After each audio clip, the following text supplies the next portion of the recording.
지난 사이클은 원래보다 못 간 사이클이었고 이번 사이클은 슈퍼 사이클이어서 원래보다 더 갈 수 있다면 지난 사이클과 거의 비슷한 수준으로 오를 수 있다라고 볼 수 있는 거죠. 그러면 지난 사이클이 바닥 기준으로 해서는 22배가 올랐으니까 이번에 바닥 가격이 한 15,700달러 정도인데 22배라고 하면 거의 35만 달러 그 정도가 저는 충분히 가능하다고 보고요. 그 다음에 반감기 기준으로 하면 지난 사이클에 8배까지 올랐어요. 근데 이번 사이클에 그냥 보수적으로 그거의 절반인 4배 정도만 올라준다 하더라도 만약 반감기 아직 한 3주 남았는데 반감기 때 한 7만 달러 정도 된다면 28만 달러 정도가 되는 거죠. 그리고 만약 지난 사이클과 같은 8배까지 오른다면 50만 달러 이상이 가능한 것입니다.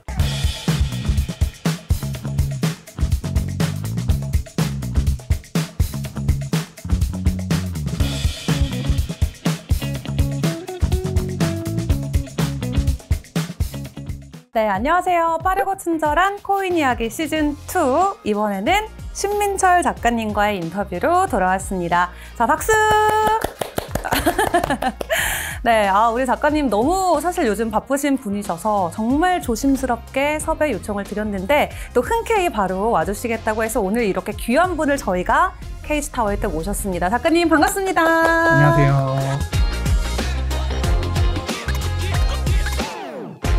너무 많은 분들께서 아실 거라 생각이 들지만 혹시라도 아직 작가님 영상 못 보신 분들 위해서 간단하게만 자기소개 부탁드릴게요. 네, 안녕하세요. 저는 유튜브 채널 멘탈이 전부다에서 투자에 관한 얘기를 하고 있고요. 최근에는 암호화폐와 관련된 얘기를 하고 있는 철이형 신민철이라고 합니다. 반갑습니다. 네. 어서 오세요. 안녕하세요. 요즘 저는 서점 가는 거 진짜 좋아하는데 네. 이 책이 늘 있더라고요. 네. 진짜. 네. 그래서 약간 언제 한번 모실까 했는데 네. 정말 저희가 몇 달 전부터 네. 계속 고민하고 있었거든요. 네. 이렇게라도 응해주셔서 너무 감사합니다. 불러주셔서 감사합니다. 영광입니다. 네. 자, 일단 본격적인 저희가 코인 시장에 대한 이야기를 다루기 전에 이 비트코인 슈퍼사이클이란 책과 관련된 질문으로 먼저 시작을 해보도록 할 텐데요. 이 책을 처음에 쓰시게 된 계기라던가 또 쓰고 나서 사실 반응이 엄청 핫했잖아요. 네. 좀 시장의 열기를 또 책을 통해서도 느끼실까요? 네. 일단 저는 계획대로 됐다라고 생각을 해요. 이 책을 내는 타이밍 자체가 저는 슈퍼사이클의 전체 흐름을 읽고 있었기 때문에 그 타이밍이 어느 정도 과열화되는 그 시점에 맞춰서 네. 책을 쓴 거고 낸 거거든요. 정확히 언제 출판이 됐죠? 예약 판매부터 하면은 1월이고요. 실제 판매는 2월부터 됐으니까. 와, 그럼 진짜 네. 딱 불장 사이클 그쵸? 맞춰서 네. 출시가 그거와 됐네요? 거의 정확하게 맞춰서 우와. 출시를 한 거고. 근데 그게 계획을 하신 그쵸? 거고? 네. 와. 왜냐면 이 사이클의 흐름에 맞춰서 네. 책을 낸 것이기 때문에. 와. 일단은 슈퍼사이클이라고 제가 명명을 했는데 슈퍼사이클이라고 하는 말 자체는 원래 존재하는 말이잖아요. 그 가장 대표적인 게 반도체 슈퍼사이클이죠. 그렇죠. 네. 네. 그래서 반도체 자체의 그 상승 사이클과 경기의 상승 사이클이 합쳐질 때 훨씬 더 강력한 시너지 효과를 발휘한다. 또 그 외에 어떤 것이라든지 네. 어떤 분야에서라든지 여러 가지 복합적인 상승 사이클이 동시에 작용하는 거를 슈퍼사이클이라고 하는데 이번에 그게 비트코인에서 네. 발생할 것으로 거의 확정적으로 생각이 되어서 제가 슈퍼사이클이라는 이름을 지었고 네, 실제로 지금까지는 그렇게 흘러가고 있죠. 그렇다면 이 슈퍼사이클 이제 시작이 된 건가요? 아니면은 다가온다고 생각하시나요? 아니면 한참 달리고 있는 중간일까요? 기준을 어디에 두냐에 따라서 달라지는데요. 네. 이 사이클이 총 4년 주기로 반복이 됐는데 이 4년 주기의 사이클로 보면은 네. 이미 현재 시작이 된 거고요. 시작이 됐다. 그렇죠. 다만 정말로 강력하게 가격이 상승을 하는 네. 강세장을 네. 기준으로 생각하면은 아직 시작도 하지 않았습니다. 아직 시작도 하지 네. 않았다. 그렇다면 아직 시작도 하지 않은 그 슈퍼사이클 아마 진짜 온 마음과 힘을 다해 준비하시는 분들 분명 계실 것 같은데 네. 저희가 어떤 자세와 어떤 전략으로 그 네. 사이클을 준비하면 좋을까요? 일단 사이클 자체에 대한 공부가 좀 되어 있어야 된다고 생각을 해요. 네. 왜냐면 강세장이라고 해서 계속 오르기만 하지 않거든요. 지지난 사이클의 경우에는 강세장에서도 30% 넘는 하락이 6번 있었고요. 지난 사이클에서도 20% 넘는 하락이 그 정도 있었어요. 네. 심지어 지난 사이클에는 도중에 50% 넘는 하락까지 있었어요. 네, 정말 엄청난 그런 흔들기가 네. 중간중간에 있기 때문에 내가 이번 사이클이 정말 강력하다는 걸 알고 좋은 타이밍에 투자를 시작했다 하더라도 스스로 공부가 되어 있지 않으면 그 중간중간에 있는 조정이나 흔들기에 털려 나갈 수밖에 없고 그렇죠. 좋은 투자의 기회를 놓칠 수밖에 없죠. 네. 그럼 그 사이클이 그 큰 그림에서 봤을 때 시작은 됐는데 정말 고점 기준으로 봤을 때 이제 시작도 안 했다라고 말씀해 그렇죠. 주셨잖아요. 네. 그럼 그 고점을 작가님께서 조심스럽지만 예상하시는 가격대도 있을까요? 여러 가지로 추측을 해볼 수 있는데요. 네. 당연한 얘기지만 정확히 얼마까지 갈 거라고는 예측하기는 어려워요. 네.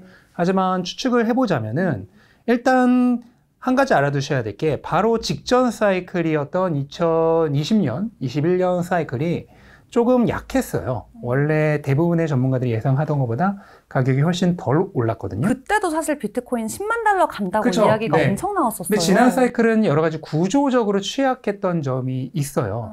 우선 첫 번째로 가격의 기반 펀더멘털 자체가 좀 약했는데 대부분 소매 투자자 위주로 투자가 진행이 됐었고 또 코로나로 인해서 유동성이 급격하게 풀리면서 너무 한 번에 제로 금리로 가고 그로 인해 발생한 그 유동성 폭풍으로 인해서 대부분의 소매 투자자들이 레버리지로 투자를 했던 사이클이에요.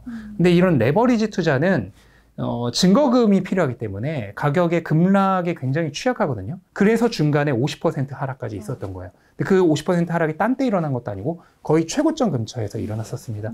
그리고 그 시기에 딱 맞춰서 중국의 채굴 금지라는 엄청난 악재도 있었죠. 당시 중국이 채굴 시장의 3분의 2를 차지하고 있었는데 그 큰 채굴 국가가 채굴을 중지하면서 비트코인의 해시레이트라고 하는데 채굴하기 위해 들어가는 컴퓨팅 파워예요. 이게 절반 가까이 줄어들었어요. 또 한 가지 추가적인 악재로 지금 FTX라는 거래소가 사기 혐의로 재판을 받고 있잖아요. 주요 인물들이. 이 FTX가 어떤 짓을 했냐면 우리 같은 일반 투자자들이 비트코인을 사겠다고 그 FTX 거래소 안에서 비트코인을 샀어요. 투자자들이 비트코인을 산 만큼 거래소가 비트코인을 사야죠. 네, 근데 안 샀어요. 그리고 그 돈을 오히려 자기네 자회사에 네, 그렇죠. 자회사에 돌렸어요. 만약에 그 돈으로 비트코인을 샀으면은 비트코인이 충분히 10만 달러 갔을 것이다. 채굴 금지 없었으면 더 갔을 것이다. 레버리지로 가격이 상승하지 않았고 또 중간에 금리 이슈가 발생하지 않았으면은 더 갔을 것이다. 그래서 일반적으로는 10만에서 15만 달러 사이까지 갔어야 정상이라고 보고 있어요. 왜냐하면 각종 보조 지표들을 보시더라도 기존 사이클들의 고점 영역까지 안 갔는데 꺾였어요. 그런 것들을 감안한다면은 지난 사이클이 일단 약했죠. 그럼에도 불구하고 굉장히 많이 올랐거든요. 저점 기준으로 고점까지 22배 가까이가 올랐고요. 반감기 기준으로부터 하면은 8배가 올랐어요. 네. 그럼에도 불구하고 그렇게 약했던 사이클임에도 불구하고 그런데 이번 사이클은 슈퍼 사이클이기 때문에 더 많은 상승 요소들이 겹쳐 있기 때문에 오히려 상승 잠재력은 더 강할 수 있죠.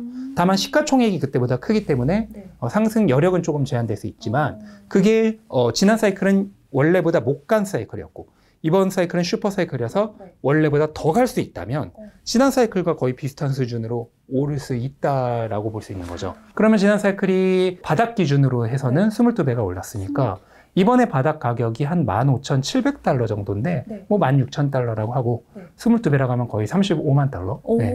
그 정도가 저는 충분히 가능하다고 보고요. 그 다음에 반감기 기준으로 하면 지난 사이클에 8배까지 올랐어요. 근데 이번 사이클에 그냥 보수적으로 그거의 절반인 4배 정도만 올라준다 하더라도 만약에 반감기 아직 한 3주 남았는데 반감기 때 한 7만 달러 정도 된다면 28만 달러 정도가 되는 거죠. 그리고 만약 지난 사이클과 같은 8배까지 오른다면 50만 달러 이상이 가능한 것입니다. 그래서 뭐 보수적으로 잡아서 한 30만 달러에서 35만 달러라고만 하더라도 한화로 환산하면 김치 프리미엄까지 해서 거의 5억 원 정도가 되죠. 5억 원? 네.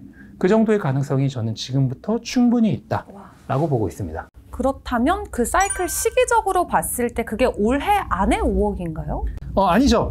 사이클은 기본적으로 저는 내년까지를 보고 있어요. 내년까지. 네, 근데 내년 말까지를 보고 있었는데 현재 진행 속도가 슈퍼 사이클이다 보니까 조금 빨라요. 그렇게 되면 두 가지 가능성을 측정해 볼 수가 있는데 하나는 빨리 달린 만큼 좀 빨리 종점에 도달하는 거죠. 그러니까 원래 내년 말 정도까지로 보고 있었는데 그보다 훨씬 빨리 종료가 되는 게 있겠고 또 하나는 이 빠른 속도로 그냥 원래 계획된 기간까지 계속 오르는 거죠.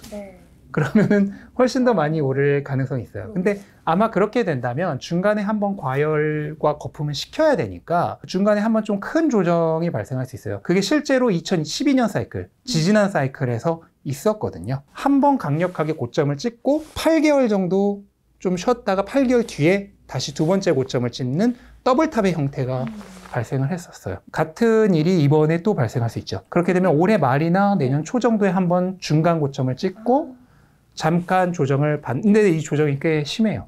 뭐 40, 50%까지 하락할 수 있는 그런 것을 거쳤다가 다시 올라서 원래 계획대로 내년 말 정도에 최고 고점을 찍는 그런 형태도 발생할 수 있는데 어떤 시나리오로 전개될지는 현재 시점에서는 솔직히 추측하기에는 어렵고요. 조금 더 시간을 두고 지켜보면서 각종 보조 지표들을 모니터링하면서 판단을 내릴 필요가 있겠습니다. 이야, 어쨌든 뭐 더블탑을 스쳐서 가든 바로 직진을 하든 원화 기준으로 5억 원 정도까지 아주 긍정적으로 바라고 계시다라고 말씀을 시원하게 해주셨는데 만약에 그 5억 원 고점을 찍고 나서는 그렇다면 또 큰 조정의 관점으로 그럼 미래를 보시는 걸까요? 그것도 또 두 가지 정도 시나리오가 있을 수 있는데요. 하나는 그냥 일반적인 사이클의 흐름을 겪는 거죠. 큰 1년 정도의 하락장을 겪는 그게 하나가 있겠고 또 하나는 대세 상승장 모드가 있어요. 실제로 금 ETF가 2004년에 승인된 이후로 8년 동안 가격이 올랐거든요. 그 이유는 뭐냐면 ETF가 딱 승인이 되면은 그동안 금을 사지 않았던 각종 펀드나 그 다음에 자산 운용사들이 자사의 펀드에 이 자산을 포함을 시켜요. 그럼 예를 들어서 나는 이 자산을 3% 펀드에 추가를 시키겠다 하면 그 할당량을 수년에 걸쳐서 사거든요. 그럼 그 할당량을 다 채울 때까지는 이 기관들은 뭐 사이클이고 뭐고 그냥 계속 사는 거예요.